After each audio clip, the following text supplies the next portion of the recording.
All right, hello everyone. We are here today to talk about retrograde season. Mercury is ready to go retrograde very soon. Now, I have a few things written down here. I'm going to read them out to you really quickly, at least I hope I'm quick. And we will move on to the tarot spread after that. I will put a timestamp in the description box down below in case you want to skip this, but I highly recommend you listen to the energetic update before you move on to the reading. All right, now we are smack dab in the middle of eclipse season, as we know, and the 25th March eclipse in Libra, it's definitely twisted us all up into mini pretzels, at least me, speaking from experience. And with this upcoming eclipse in Aries on the 8th of April, there are still a lot of cosmic forces that are yet to hit us, unfortunately. But the cherry on this poor excuse of a cake is Mercury, the planet of our minds, communication, travel. It's going retrograde on April the 1st in the sign of Aries. No joke. All right, the pre-shadow period of the retrograde began on March the 18th. So we've been swimming in this energy for a bit already. Mercury will station direct on April the 25th, followed by a post-shadow period, which will end on May the 13th. So that's quite a bit. And as most of you know by now, Mercury retrograde is a time when technology can glitch and cars can act funky. Important messages can get lost, and we are prone to confusion and miscommunication. So while this planet is retracing its steps in the sky, we are going back to people, yes, exes as well, old jobs and projects, all from the past come back around. And this is a time to figure out whether you want to reintroduce these things, people or situations back into your life, or find a way to get closure and move on for good. And why I say for good, you will know in just a minute when I get to my third paragraph. Now, when it's in Aries, Mercury is fiery, creative and loud. And it's great for being a leader, coming up with bright ideas, initiating new projects, or starting important conversations. But when it's retrograding, Mercury in Aries can easily be misdirected. Instead of fiery and fun, we might come off as aggressive, loud, or over the top. Plus, Mercury retrograde in Aries makes you love to talk, but hate to listen. So for the next few weeks, be very mindful with your words and try your best to be patient. Now, this is not a time to start new relationships, sign any contracts, or make any big decisions, as with every retrograde, especially Mercury.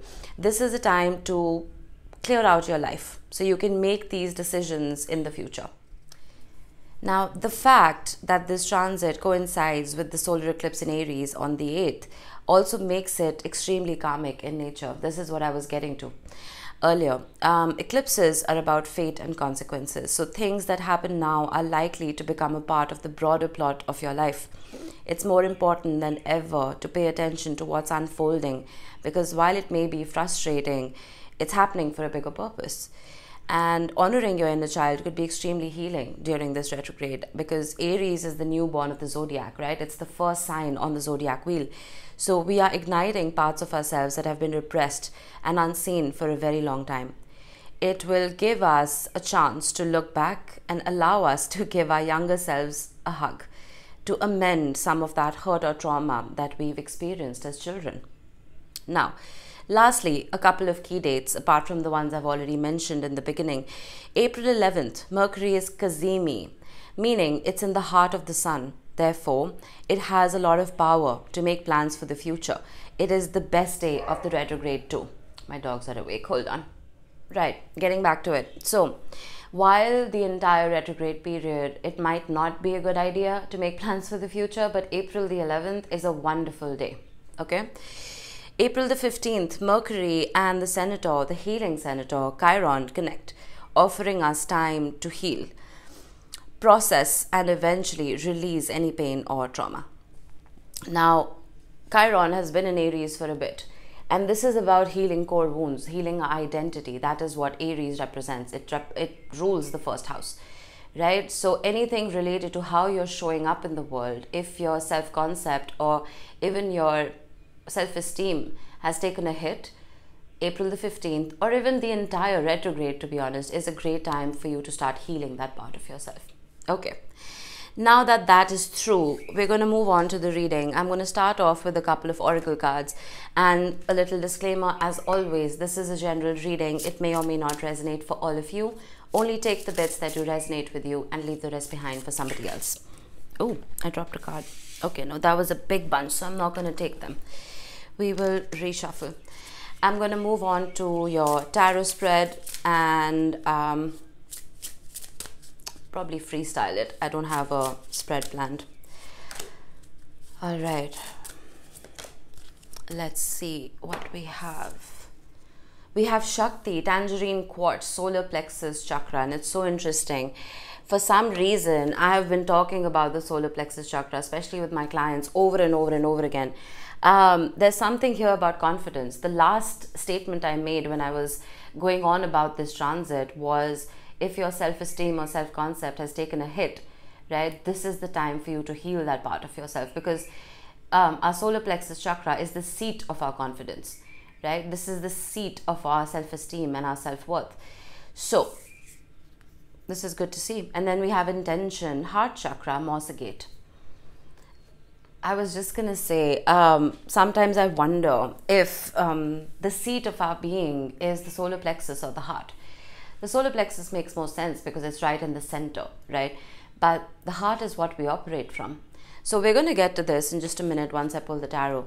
But there is a lot of healing around relationships, because this eclipse that we had in Libra on the 25th of March, Libra rules relationships, right? This rules companionship. It is the 7th house. So if anything was stirred up during that eclipse, we're going to feel it, and we're going to feel the need to heal it, even if it's not a confrontation, even if it's not a communication that brings in closure. This is more about bringing that closure in for yourself. This is more about seeing your self-worth, seeing your value in relationships, and asking yourself if that physical closure is even worth it. Some of you may have decided to forgive somebody internally, right? Even if they didn't ask for an apology. That's tough. But that is what brings you that closure faster than anything else ever will. So while this retrograde can be about situations and people coming back from the past, focus on the word re in retrograde, right? It's about reviewing, revising, revisiting. So how are you going to change things this time around? Have you been following particular patterns that have shut down your solar plexus or your heart chakras, right? What is the intention now? Are you just going to be a hamster on a wheel? Or are things changing? Because it's entirely in your hands, right? The Ten of Swords, right off the bat. There's a reason we spoke about the eclipse on the 8th of April in Aries. That is what makes this retrograde highly karmic in nature, right? It is big. It is not just a regular Mercury retrograde. We have those 3 to 4 times a year, so we're pretty used to them. But it's very rare for us to go through this retrograde moonwalk almost of Mercury during eclipse season. Okay, we have the 10 of Pentacles, we have the Hanged Man, and we have the Fool.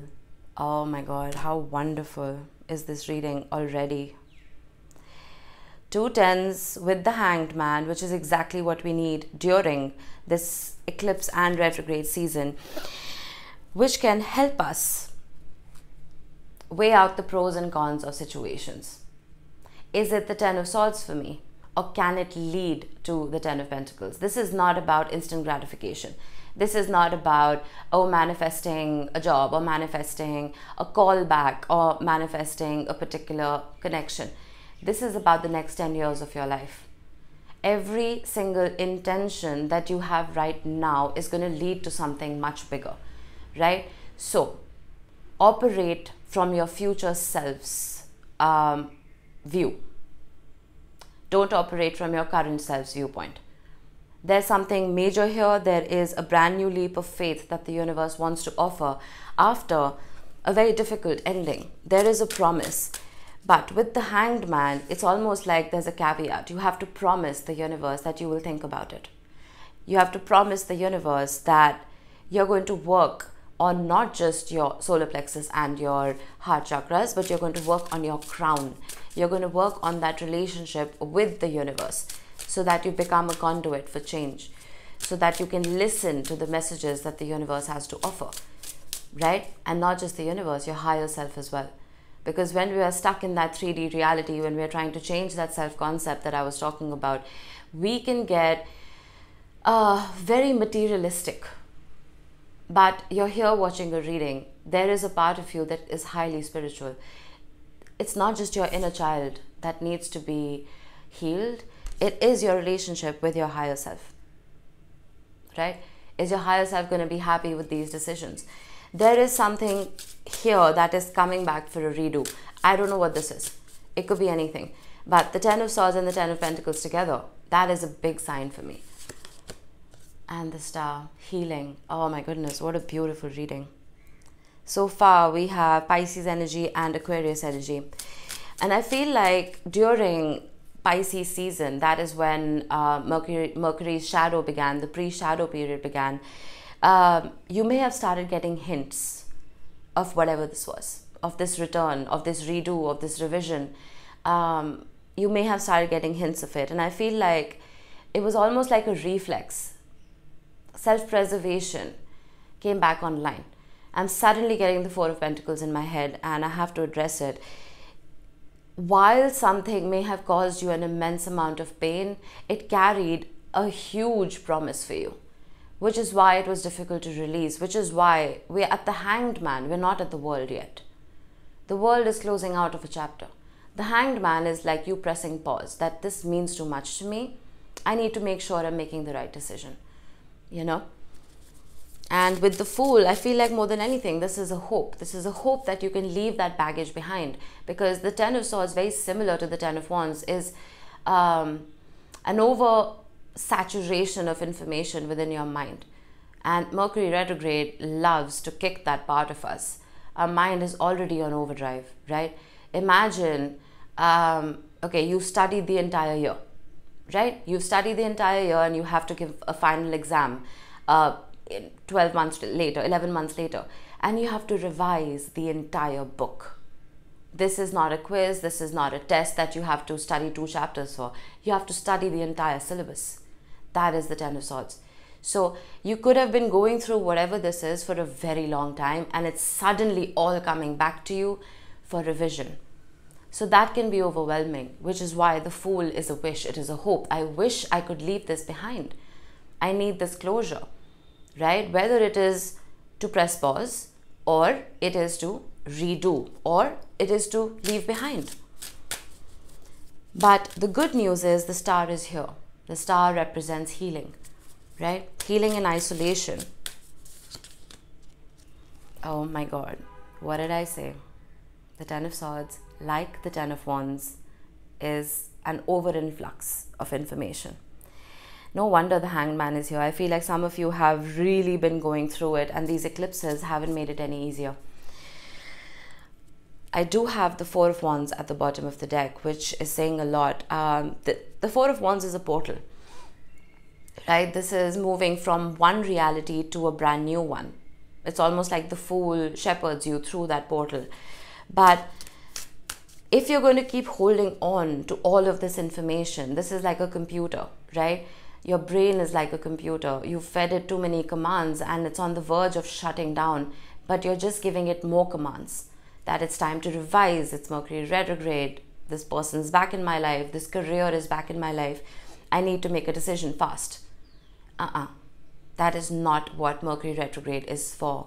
Mercury retrograde is for pausing and reflecting, because all of this information is going to take a while for you to digest, right?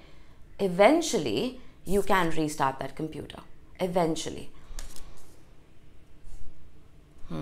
Let's get to bookmarkers. I don't think I'm going to clarify this time, or maybe I will. Let's see. We have the Six of Wands, success and victory. Restarting that computer successfully. Yeah, I will need to clarify. And we have the Four of Pentacles. I'm on fire today. What did I say? I was getting the Four of Pentacles energy of self-preservation. Let's see what we have at the bottom. We have the Five of Swords, we have the Knight of Swords, and we have the Four of Cups with the Seven of Pentacles. This again for me is a reflex. It's almost like if you've been burnt once, you're going to be afraid of touching the stove again, right? You're not going to purposely put your finger near that stove because you know it hurts. So again, with the Five of Swords, I'm getting that concept of what I told you about the 10-year plan that you should formulate now. This is not about what's going to make you feel good tomorrow, what's going to make you feel good a week from now, right?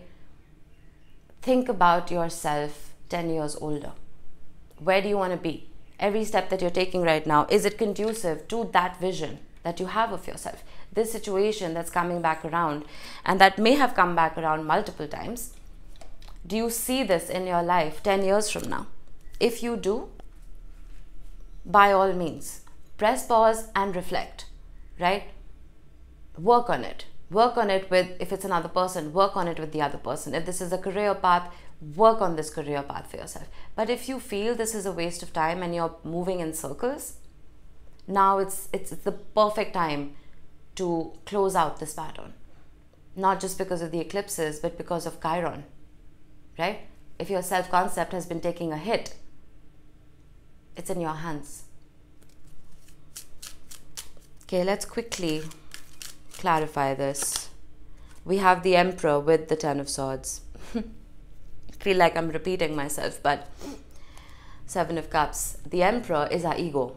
The Emperor is Aries energy, right? This is our 3D reality. And the Ten of Swords, this could be physically affecting you. For some of you, this could have physically affected your body, your health, your home even, because that is what the Emperor represents. It's the number 4, right? The 4 seasons, the 4 cardinal directions, the 4 walls of a home, right? Things that are very permanent and stable in your life. Some of you could have had that shake-up. And that's changed how you see yourself. Justice. Oh my God. I love talking about the law of divine compensation, right? This is when the universe takes something from you. It is obligated to return it in a better fashion. It's almost like a karmic bank, right? If you've been through a whole lot of pain, and you've dealt with that pain gracefully, those brownie points are saved in this universal bank for you, which will eventually be transmuted into pure joy by the universe, and it's going to be given back, right? That is balance. That is Libra. That is this eclipse that we just went through, right? We have to understand that the nodes of the moon, right, the north and the south node are in Aries and Libra respectively.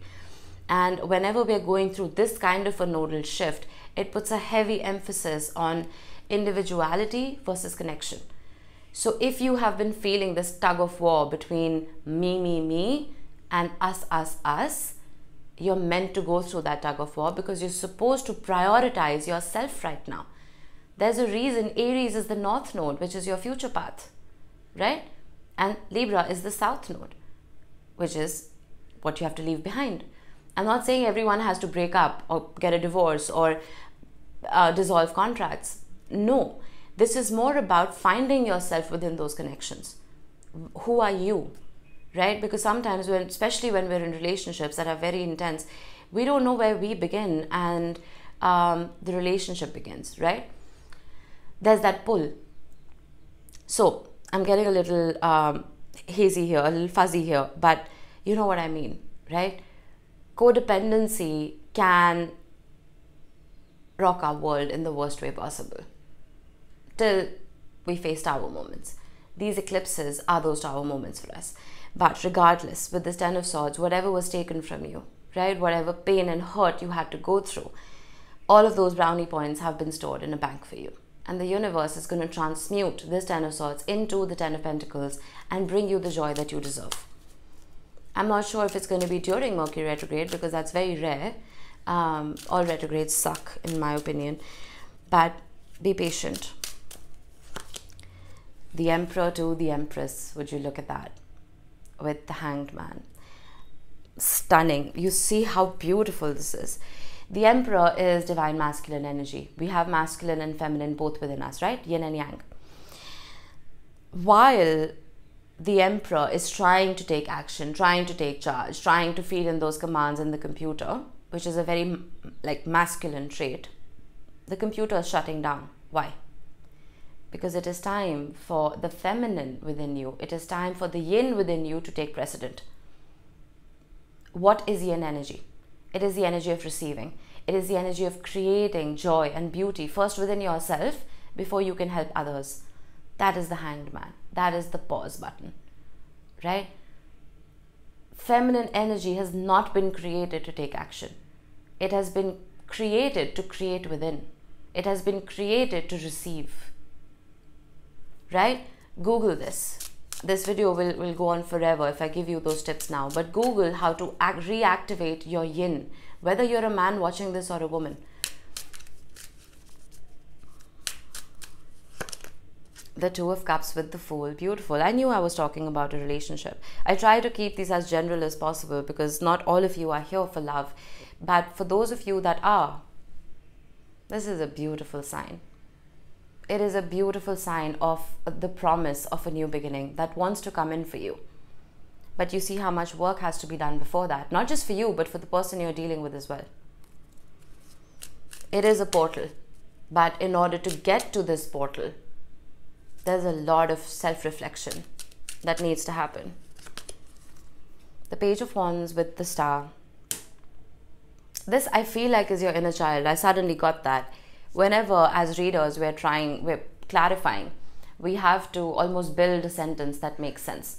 That is how at least I operate, so that I make sense. For me, the Page of Wands is not really a wanderer or an explorer or a messenger. For me, this is the child within you. And we spoke about that at length. Whenever we are in these codependent connections, they most likely stem from insecurities and traumas that we've been through when we were kids. This could be parents who were not available, right? This could be very close friendships that broke apart.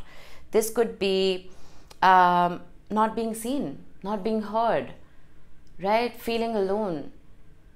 So any part of yourself that has been through that abandonment, heal it now, so that you don't take it forward into your relationships. That is when patterns form. That is when you develop this almost anxious, preoccupied attachment style. We need to be secure here. We don't want to be dismissive avoidance. We want to be secure. We don't want to be anxious, preoccupied. We want to be secure, right? The only way you can be secure is not through closure from your parents or from that friend that ended your friendship. It's going to come from within you. Because the longest relationship we've ever been a part of is the one that we have with ourselves, right? Heal that relationship with your inner child and your higher self, and you will be better for it. That is when those healthy relationships will start knocking on your door, right? This Two of Cups and the Fool wants to come back. But what has changed? Something has to change so that something new can blossom, right? Einstein said, the definition of insanity is doing the same thing over and over again and expecting a different result, right? If this is a past relationship knocking on your door, how are you different now?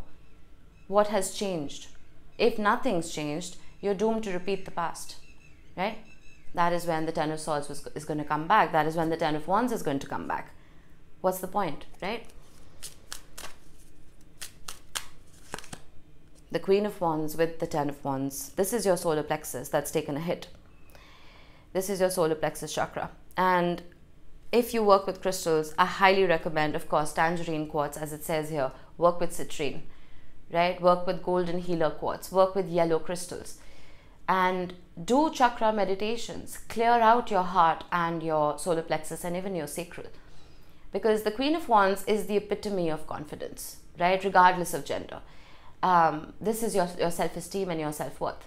But with the Ten of Wands, it's almost like, imagine you're this really confident horse, right? You're galloping away. You're a racehorse, right? A prized horse. And suddenly, and you're really confident about it. You're confident about your worth and your value. And people or your jockey is putting wands on your back. A lot of wood, let's say, or sacks of sand, whatever you want to visualize, on your back over and over and over again. And the more weight that is being put on you, the slower you get. And the slower you get, the lower your self-esteem is, because you've always been very confident of your speed, right? You're taking on other people's bullshit. And that's not your job. We're born with enough karma that we have to transmute within ourselves. Focus on your own karma. Don't take on other people's. And that can be very easy, especially when we're in intimate connections, right? We don't know where our karma ends and theirs begins. So reel yourself back. That is why the Four of Pentacles is here. That's why I was feeling it even before it came out. That's self-preservation. And that is why I feel like your yin needs to be activated, because yin energy is beautiful. It's magnetic, right? It's confident. We need to bring that confidence back. And this is not about external validation. This is not about getting compliments on your social media. No, this is about you looking in the mirror and complimenting yourself and believing it, right? The Knight of Wands with the Four of Wands. And once this work is done, you'll be surprised at how quickly this moves forward. The Knight of Wands is the fastest moving knight in the tarot. I mean, the Knight of Wands and the Knight of Swords. But this is passionate forward movement. This is a very clean and clear solar plexus that wants to move forward, right? That wants to work, that wants to help you. And we have strength at the bottom. Unconditional love for self. I'm thinking end July, August could be very potent for this change. What was that? Something wanted to show up. I'm not going to take it, but oh, the King of Wands, the King to the Queen. Some of you are fire signs watching this, and even if you're not, whatever fire energy you're carrying, especially now in Aries season, it needs to be activated. The Seven of Pentacles with the Four of Pentacles. Being very careful about where you're investing your time and your energy, because this is exhausting. You don't want to go through this over and over again, right? And yeah, why don't you want to go through this over and over again? I was waiting for this. I was shocked it didn't show up. The Tower. Because Tower moments have become very common for all of us right now, especially during eclipse season. And there are only so many Tower moments that we can take before our brain shuts down, right? Be very careful about where your energy is going, where your time is going, where your intention is going. This is not just about your 3D reality. It's about how you're communicating with the universe. Be very clear. And the only way you will be clear is if your heart and your solar plexus are balanced. Work on that. All right? Okay, this sounded like a lecture. But that was it. That's all I have. I hope this helped. I will see you in the next one. Bye-bye.